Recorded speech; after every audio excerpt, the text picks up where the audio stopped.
Orain Islandiatik datorkigu, Katrin Osdottir, nik ez dakit abizen hau hauskatzen, orduan, espero dut ez dela azarratuko. Katrin 2011an Islandiako konstituzio berriaren zirriborroa egin zuen Konstituzio Kontseiluko 25 kidetako bat izan zen. Zirriborro honen osaketan erabilitako metodo demokratikoei esker eta sare sozialen bitartez gizartearen parte hartzea ahalbidetzeagaitik Kontseiluak burututako prozesuak mundu mailako onarpena lortu zuen. Katrin kazetaria eta erredaktorea izan zen Retur abokatu taldean lanean hasi aurretik. Abokatu talde hori Islandiako abokatu bufetea da, errefuxiatu, haur eta gaitasun urriak dituzten pertsonen eskubideen alde lan egiten duen taldea, hain zuzen ere. Gaur egun, errefuxiatuen legedia eta zuzenbide konstituzionaleko klaseak ematen ditu Reykjavikeko unibertsitatean, eta Islandiako elkarte konstituzionaleko presidentea da. Islandiako konstituzio berriak indar hartu dezan lanean diharduen gobernuz kanpoko erakundea. Bere hitzaldiarekin, komunikazio molde berriak ez daudela soilik elkarte edo herri mugimenduen eskura erakutsi nahi dugu. Eta administrazio eta instituzioetatik ere, gauzak egiteko beste modu batzuk badirela frogatuko digu Katrinek. Zeurea da hitza.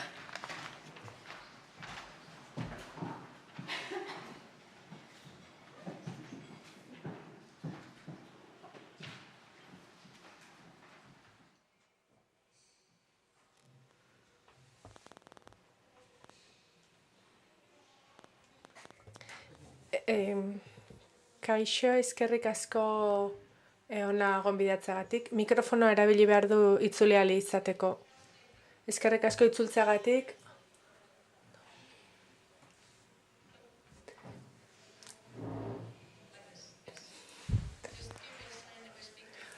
Abisatu nazu azkarregi hitz egiten baldin badet, ze batzutan gertatzen zait.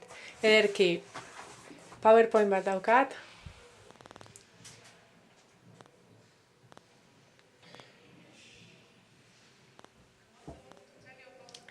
Eta gaurko egunean ze azaldu nahi nuen. Elik esan duen bezala, azaldu nahi dut 2008tik 11ara Islandian ze gertatu zen eta berez oraindik martxan jarraitzen du prozesuarek.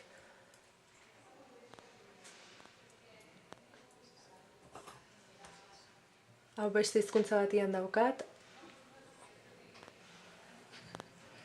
Laguntza, norbaitek lagunduko dit, favorez.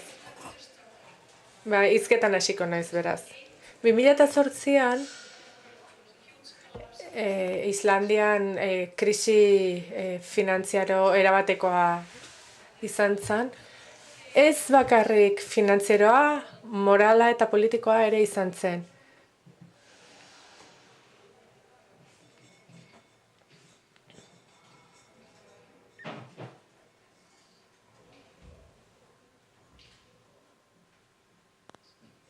Ederki.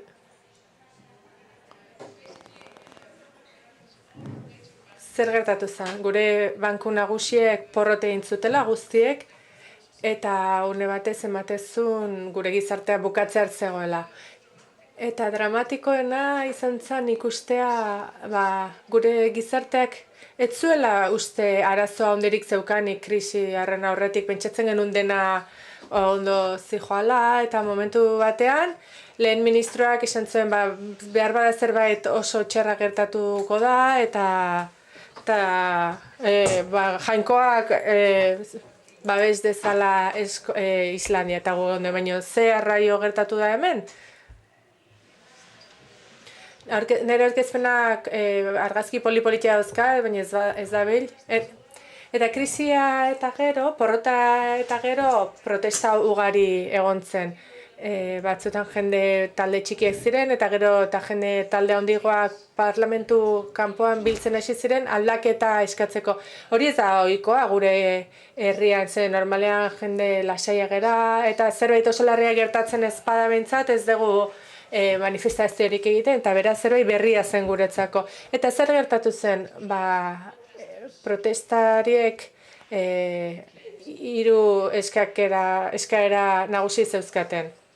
Eta gobernuak azkenean dimisio eman eta hauteskundeak deitu ziren. Eta jendeak kalean zartai eta lapikoekin aldaketa eskatzen zuen jendearek, ikusi zuen, azkenean protesta haiek funtzionatu egin zuten.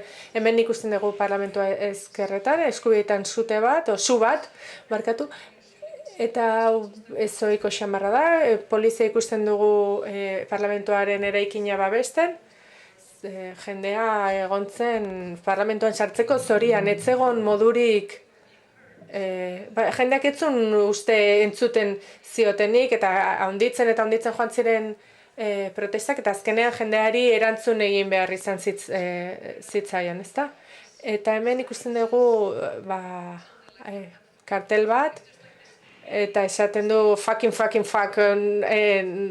gutxi gora bera. Ez daukaz esan nahi jakinik kartel honek, baina esan nahi zuna zen haserrea erakutsi nahi zuen, eta hauxe da jendeak gaur egun ere bizi duen sentipena arrazoen agerikoengatik, eta emozio hau sortu zen, jendeak hau sentitzen zuen, ikusten zuenean ez zintzuela ez zer egin, ezta? Eta batzutan sentitu egiten da eta gero ekin, ezta? Eta era berean ekintzen bidez emozioak ere sortu daitezke, bilak dira garrantzitsuak. Eta porrota eta gero, Islandia dakigunez oso herri txikia da, 30.000 biztanle dauzka, gure hizkuntza propioa daukagu, gure moneta eta urruti gaude, ezta? Baina porrota eta gero jendeak argia ikusi zuen nolabait esateko, halako isiltasun bat egon zen, eta jendea hasi zen pentsatzen, tira, nola lortu gizarte hobe bat sortzea? Agerikoa da, orain arte geneukanak porrot egin duela, ez daukagu pentsatzen genuen herria, guk uste genuen gure herria zibilizatua zala, perfektua, ipartar ereduko gizarte bat geneukala, baina ez zen ala. Eta saiatu ginen gauzak berriak egiten eta porrotura berriz gertatzen saiesten. Gobernu berria aukeratu zenean, zeregin handia zeukan, ekonomia osoa eraiki behartzun, eta neurriak hartu behartzitun aurreko bide beretik joatea galarazteko. Eta fiskaltza berezi bat sortu zen, hasieran 3 pertsonarekin, eta goizetik gauera jende pile bat sartu zen fiskaltza horretan ikusteko zer egin, eta bankari asko espetxeratu egin zituzten, ze Europa osoan eta Mendebalde osoan bankariek egin zuten legez kanpokoa zen, eta orduan ezin genuen egin zer gertatu ez bazan bezala. Haien jarduera guztiak ez ziren legez kanpokoak, baina batzuk bai. Eta ez zuten zigorri jaso, eta horregatik sortu zen fiskaltza berezia, era berean ikerketa talde berezi bat sortu zen, filosofia, ekonomia, matematika eta zientzia politiko, eta esparru askotako teknikariak elkartu ziren, adituak elkartu ziren, gaizki gertatu zana zertzen ikusteko. Eta 8 talde sortu ziren, eta milaka horri idatzi zituzen azaltzeko Islandian zer gertatu zen, zer joan zen gaizki, eta hori berriz gertatzea galarazteko neurriak proposatu zituzen. Auzitegi berezi bat sortu zen, era berean, eta lehen ministroa gertatu zena galarazteko neurririk ez hartzeagatik zigortu zuten. Ez zuten espetxera sartu, baina bere erantzukizuna zeukala erabaki zen. Bestalde, kanpoko bankuek eskatzen zuten Islandiako bankuek edo gobernuak pagatzea, eta guk esan genuen ez zala bidezkoa.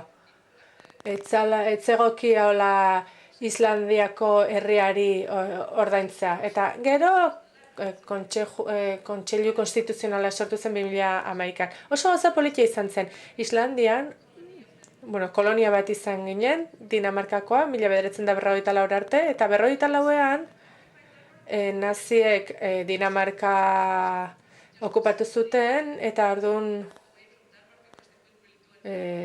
guk erabaki genuen Dinamarkako konstituzioa hartu, eta errege hitza jartzen duen lekuan, presidente jartzea eta independentzia lortu genuen. Eta guk daukagun geneukan konstituzio hori behin-behinekoa zan teorian, baina sistema batzuk finkatzen direnean oso zaila dira aldatzen. Eta parlamentarioek ez ziren gai izan agindu zitzaien hori aldatzeko 70 piko urtean, ezta? Eta argitasun erabatekoa iritsi izan porrota eta gero.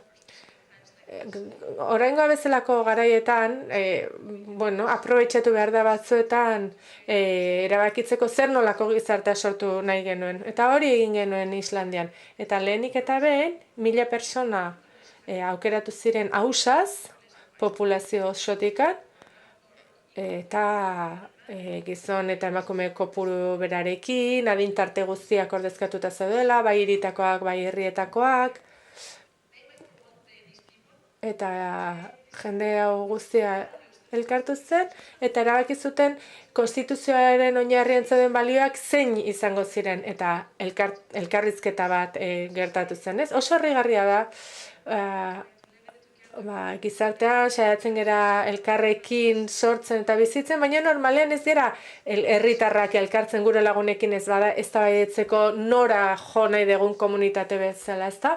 Eta oso esperimentu politia izan zen, jendeak parte hartu zuen, eta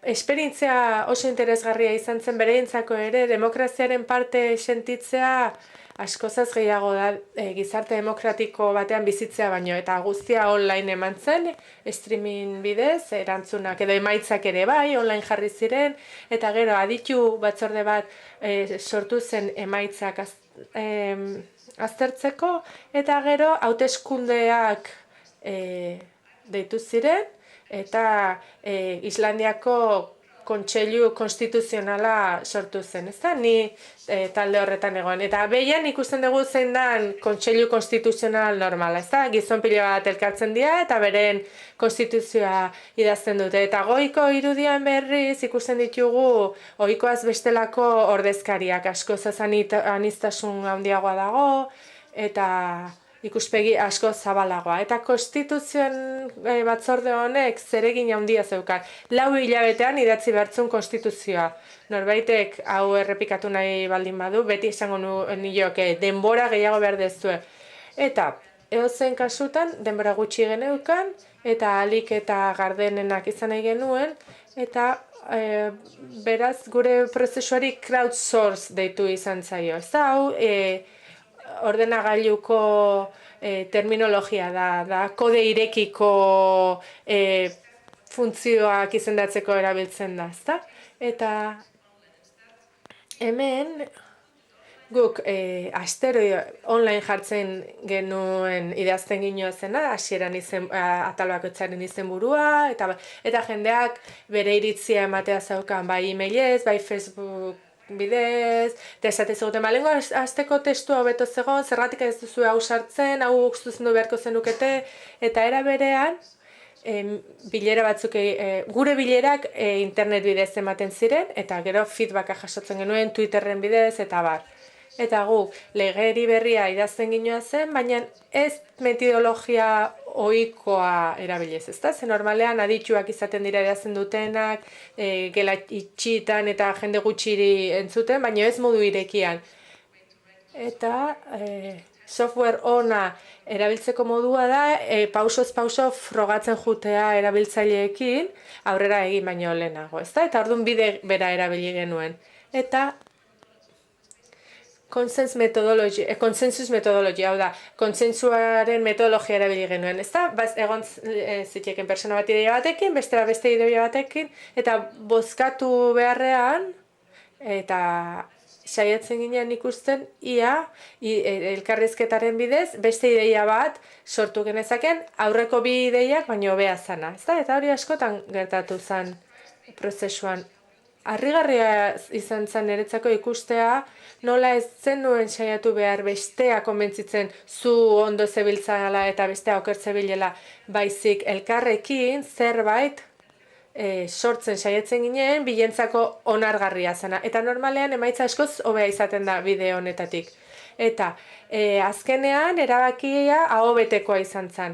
Kontseiluko 25 kidek aho batez onartu zuten. Ez dago itxuerarik horretarako Islandian. Islandian asko gustatzen zaigu eztabaidatzea eta 3 lagun ez dira ados jartzen, ez zea falduko duten erabakitzeko, eta 25 lagun ados jartzea konstituzioaren testuarekin, alako mirari moduko bat izan zen. Eta hemen, elbide honetan, konstituzioaren zirriborroa inglesez daukazue.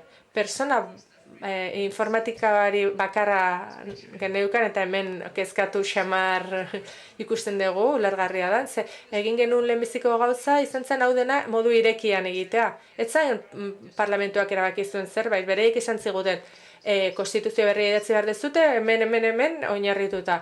Eta guk erabaki genuen dena irekita egingo genuela, jendea konbidatuko genuela parte hartzera, eta esan genuen eta zuk informatikariare esan genion hau konpondu bertzula, eta oso alia da, eta ia dena berak egin zuen. Hemen hainbat irudi dauzkagu, erakusten dutenak lankidetza prozesu hau nola gauzatu zen hemen ordenagailuak, aholki batzuk, eta tartean gu sortzen ginoa zen konstituzio, parte hartu nahi zuten guztien ekarpenekin. Eta Islandiako herritarrak eta beste herri batzuetakoak ere parte hartu zuten. Ze prozesu hau asko aterazan atzerriko edabideetan, eta batzutan bertakoek baino interes handiagoa zeukaten. Eta komunikazio gidalerro batzuk ere argitaratu genituen, esan ez nola elkarri errespetuz hitzengo genion. Badago, The Guardianen webgunea, haiek dauzkaten gidalerron antzekoak adostu genituen guk. Eta hau dena online jartzea erabili genuen, eta hasiera batean kezkatuta geunden, ze pentsatzen genuen. Eta gauzako okertzen baldin badira, ze interneten batzutan jendeak gauza oso itxusiak esate dizkio elkarri iruzkinetan, eta ez genekien zer gertatuko zen, eta hasieran argitaratu genuen begiak tapatuta, baina emaitza oso politia izan zen. Jendeari konfiantza handia eman genion, eta jendeak konfiantzarekin erantzun zuen jakina. Eta oso modu zibilizatuan funtzionatu zuen denak. Eta gogoan detena alako eztabaida itxusia gertatu zen gai bakarra izan zen erlijioari lotutakoa, ezta? Erabaki behar genuenean ia Eliza konstituzioan sartuko genuen ala ez. Baina bestela jendeak babesa handia eman zigun, eta milaka iruzkin iritsi zitzaizkigun. Denbora gutxi geneukan, eta horregatik geronen edabidea bihurtu behar izan genuen.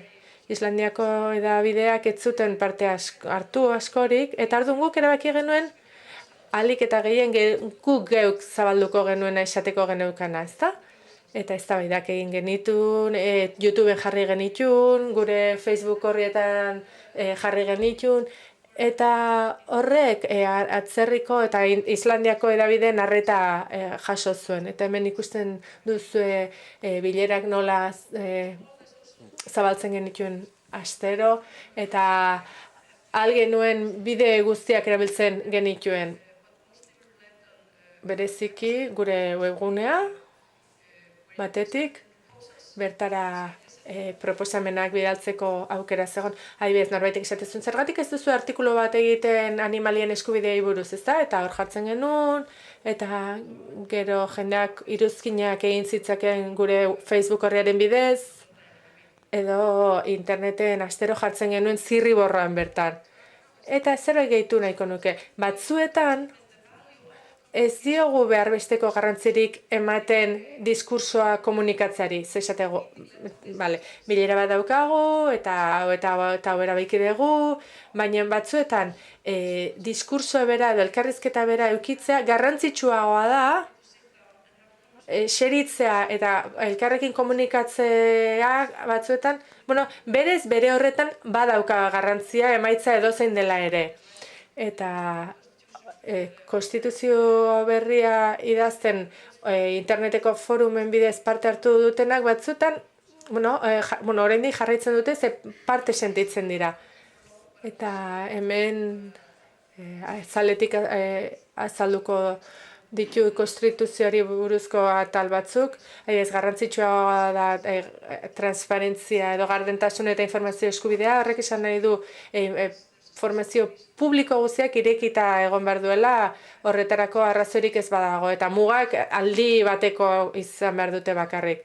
Eta beraz, araua gaur egun dagonaz bestelakoa da, dena dago zabalik, salbuespenetan izan ezik, eta gaur egun alderantzi da, dena dago itxita, salbuespen gutxi batzuk izan ezik.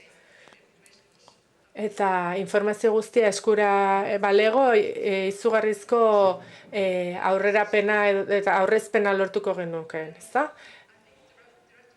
Demokrazia zuzena ere izan zen guk konstituzioan sartu genuen aldaketa handietako bat, eta esatezan, boto emaileen 10%ek legeak aurkeztu ditzazkete parlamentuan, boto emaileek 2%k egin dezakete parlamentuak gai jakin batzuei buruz hitz egin behar izatea, eta gero, era berean, boto emaileen 10%ek lege berriak proposatu ditzakete, eta parlamentuak ez badu lege hori onartu nahi, beste lege alternatiboa proposatu dezake, eta orduan erreferendum bat egingo litzake bien artean aukeratzeko. Eta honek aldaketa handiak ekarri zituen.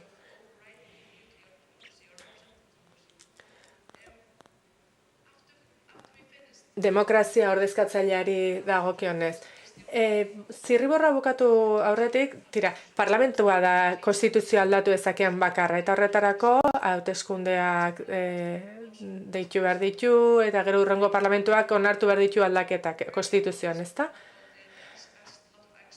Eta ditu askori konsultatu behar zaio, eta barreta jende guztiak zeuzkan arazo batzuk aldaketa hauekin, eta azkenean ezin izan du zen konstituzioa onartu, oso tristea izan zen. Eta 2012an erreferendu bat egin zen, eta galdetu zitzaion herriari ia nahi zuen gure proposamena konstituzio berriaren oinarria izatea, ezta? Eta boto emaileen bi herenek esan zuten baietz. Eta oraindik zai gaude parlamentuak hemendik artikuluak hartu ditzan, ezta? Baina dilema etiko bat daukagu, ze parlamentuak ez dio uko egin nahi bere botoreari, kosta egiten zaio aldaketak onartzea, eta orduan egoera batean gaude nun referendum baten emaitzari bizkarra ematen zaion. Parlamentua ez dalako ezer egiten ari, herriaren borondatea errespetatzeko. Eta Brexitekin alderatzen baldin badugu, oso emaitza oso erabaki txarra izan zen, baino Britainiako parlamentuak ez du inola zer esaten, ez diogu jaramonik egingo hartutako erabakiari. Eta hemen ikusten dugu, beraz, Erresuma Batuko parlamentuak eta Islandiakoak oso bestelako erantzunak ematen diotela erreferendumaren emaitzari. 2003an hauteskundeak izan ziren, eta oso emaitza negargarria izan zen, ze kontserbatzaileak berriro iritsi ziren botorera. Baina gero, Panamako paperak iritsi ziren, eta ikusi izan nola lehen ministroak paperak zeuzkan han, eta hau izan zen hurrengo egunean, 23.000 persona manifestazioan dimisioa eskatzen. Dimititu egin behar izan zuen, bereziki honegatik, jendeak erakutsi zuelako kezkatuta zegoela. Eta jendea protestatzen duenean normalean kontu ekonomikoi buruz izatea, baina hau zan arrazoi moral bategatik. Esatezun ezin dugu euki lehen ministro bat, offshore konpainia batean gauzak dauzkana, ezta? Eta hauteskunde berria dauzkagu izan genituen, markatu izango ditugu hilabete amaieran.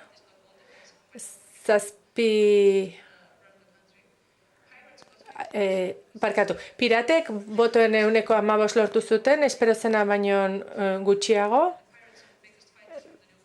Piratak dira konstituzio berriaren alde gogorren dihardutenak eta aldaketaren alde gogorren dihardutenak, eta konstituzio berria indarrean sartzeko hitza eman zuten alderdiek botoaren 50% baino gutxiago lortu dute.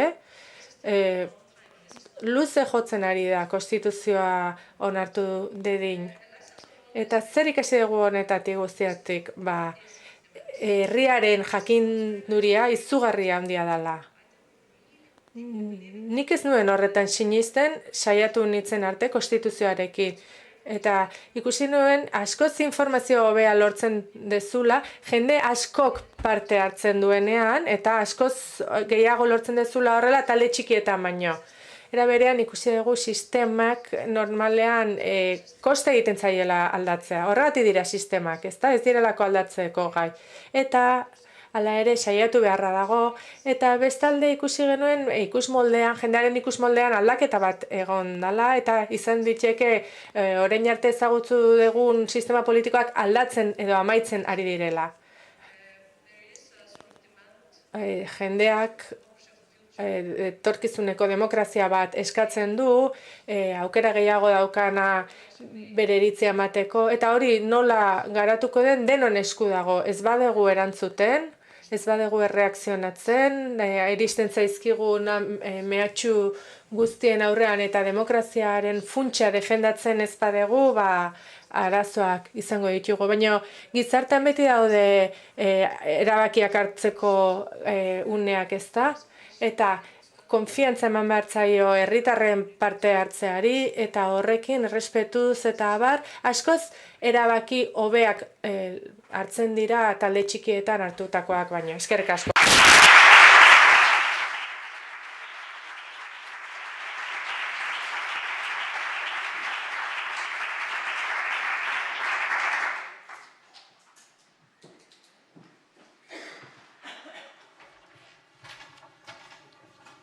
Galderarik, Katrinentzat, aprobetxatu Islandiatik etorri da, ez da berriro etorriko.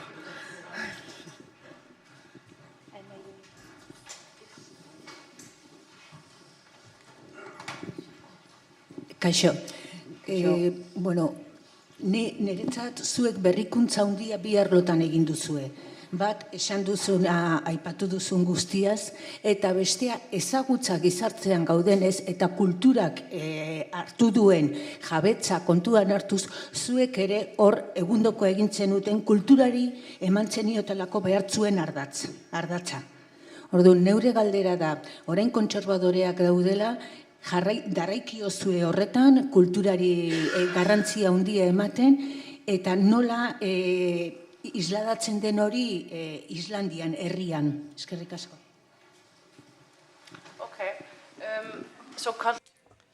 Kultura. Bai, gu saiatu ginen kulturari garrantzia ematen konstituzioan, eta adibidez, hitzaurrean bertan, hitz egiten da kulturari buruz. Baina funtsen iruditzen zait oso ona dela egin diazu galdera. Lehentasuna eman behar zaio kulturari eta arteari bereziki hau bezalako garaietan. Iruditzen zait berriz egingo bagenu konstituzioa garrantzi handiago emango geniola oraindik. Iruditzen zait hau dela babestu eta borrokatu behar dugun eremu bat. Donald Trumpen inguruan ere izugarrizko kultura bat dago, kultura politiko bat, baina kultura bat bada ere, ezta? Eta konstituzio berrian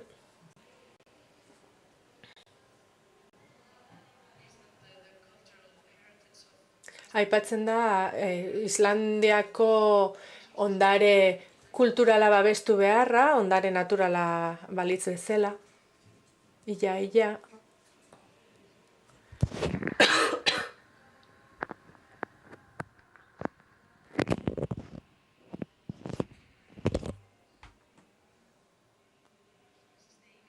Hemen daukago inglesezko bertsioa, konstituzioarena, hemen hitzaurrea.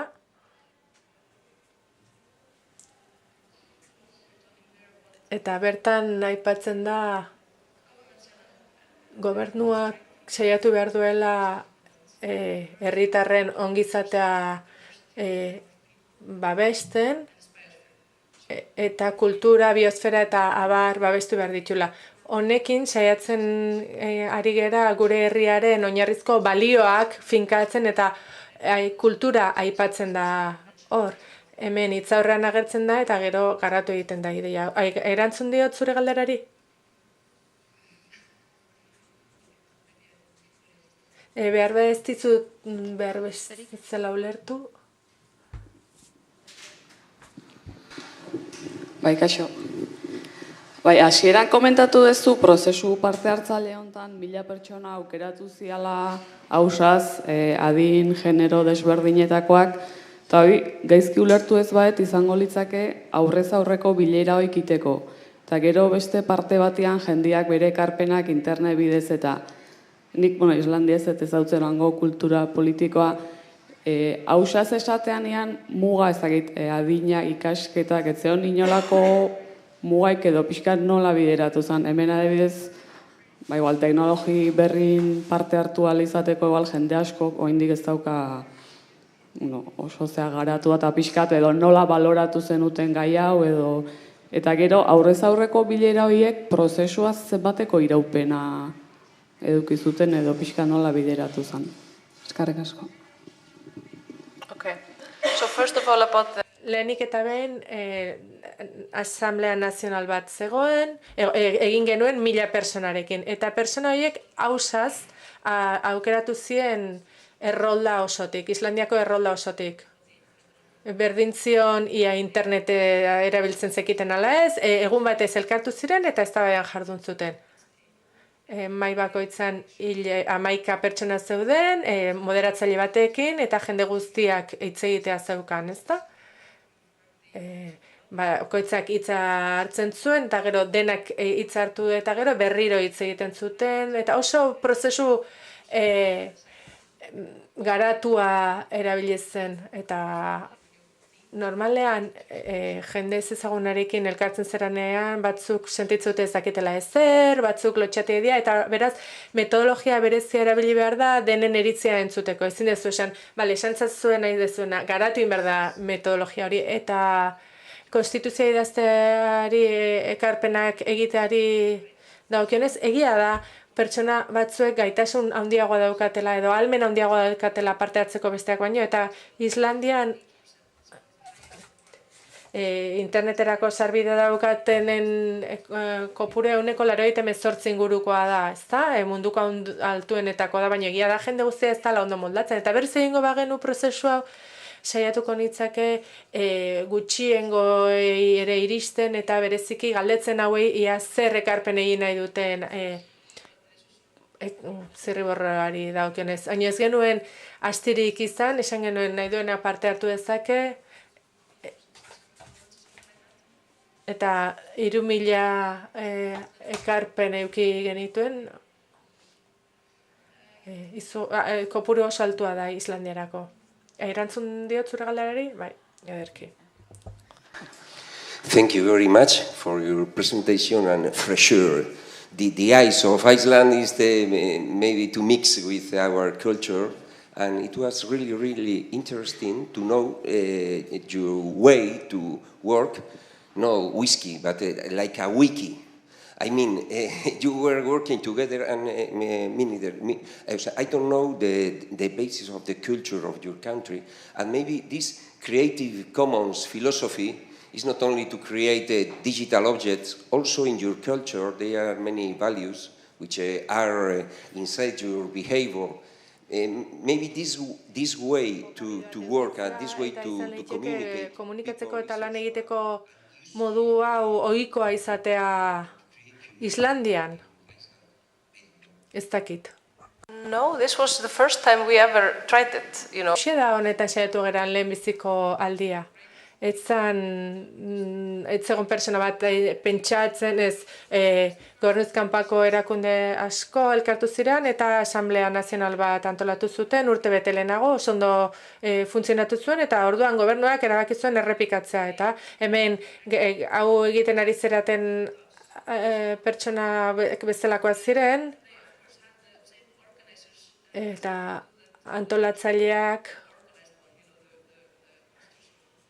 ez, barkatu, jende elkartu zen urte bete lehenago eta erabaki zen funtzionamendu errepikatzea eta kontseilu konstituzional bat deitu genuen, 25 personarekin, ez beti egin izan genuelako, ez genuelako alakorik lehenago egin. Erabaki zen ez zuela genero desorekarik egon, 10 emakume eta 15 gizon zeuden. Erabaki izan ezin zela 6 personako aldea egon gizon eta emakume artean. Gero gauza negatiboak izan zen, jende askok parte hartu nahi izan zuela kontseiluan eta 528 persona proposatu zuten bere burua eta hortatik 25 aukeratu behar izan ziren, ezta? Eta azkenean konstituzioa onartzeko erreferendumean jende gutxik parte hartu zuen. Azkeneko hauteskundetan 180 parte hartu du, hori gauza eta oso kopuru txikia zen, baina edozein kasutan esaten ari nintzen bezala, hau prozesu berria izan zen Islandian, esperantza geneukan, porrotaren ondoren herri berri bat sortzeko eta etxipen momentuetan sormena indartu egiten da. Eta hori gertatu zen, eta orain alternatiba bat daukagu, eta urrengo porrota gertatzen denean, eta ez urrengo porrota gertatzen bada, gertatuko baita, esan ahal izango dugu, begira, badaukagu beste konstituzio hau, eta status quoari alternatibak aurkeztea oso garrantzitsua da, bestela sentitzen duzu itxita zaudela betiko sisteman, eta akatsak errepikatzea beste aukerarik ez daukazula, baina hemen alternatiba badaukagu. Xer. Do you think could be possible a process like this in another country? Olako prozesu bat posible izango litzakela beste herri batean populazio gehiago daukana, adibidez 2 milioi hemen edo 7 milioi Katalunian. Iruditzen zait, baietz, galdera askotan egiten diate eta ikusten da jendeak kezkatuta dagoela, ez? Batzetan ematen du erresagoa dela populazio txikiagoarekin eta kontua da, denbora gehiago behar dezula, gai jakin batzuekin hasieran lan egin, ez dena batera, ze zaila da hori kudeatzea, ezta? Eta adibidez, konstituzioa 3 txandatan osatu dezakezu, lehenbizi bat, gero bestea, eta gero azkenan denako atera, hori bideragarriago izan liteke, eta era berean, gauzak handira egiten pentsatu beharran, pentsatu dezakegu nola egin lateralago, ezta? Eta Katalunian pentsatzen baldin badugu, Kataluniaz banatu daiteke dauzkan herri guztietan eta dauzkan unitate guztietan, eta hango jendeari eskatzea dago bere taldeetan parte hartzeko, ezta? Eta beraz funtzionamendua lateralagoa egin dezakegu. Eta arazo handi oro puske txikiagoetan zatitzeko aukera dago, eta horrela konpontzen dira gauza asko, eta espaziora iristeko gai izan baldin bagera, seguru konstituzioak egin ditzakegu bai hemen, bai Txinan.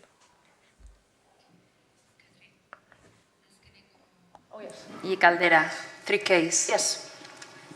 Leno eskatu diot laburbiltzeko prozesu komunikatiboei buruz hitz egiten ari garenez eta gako komunikatiboei ea zer iruditzen zaion edo ze hiru gako komunikatibok izan diren ardatzak Islandiako konstituzio berriaren eraketa prozesu parte hartzailean. Yes.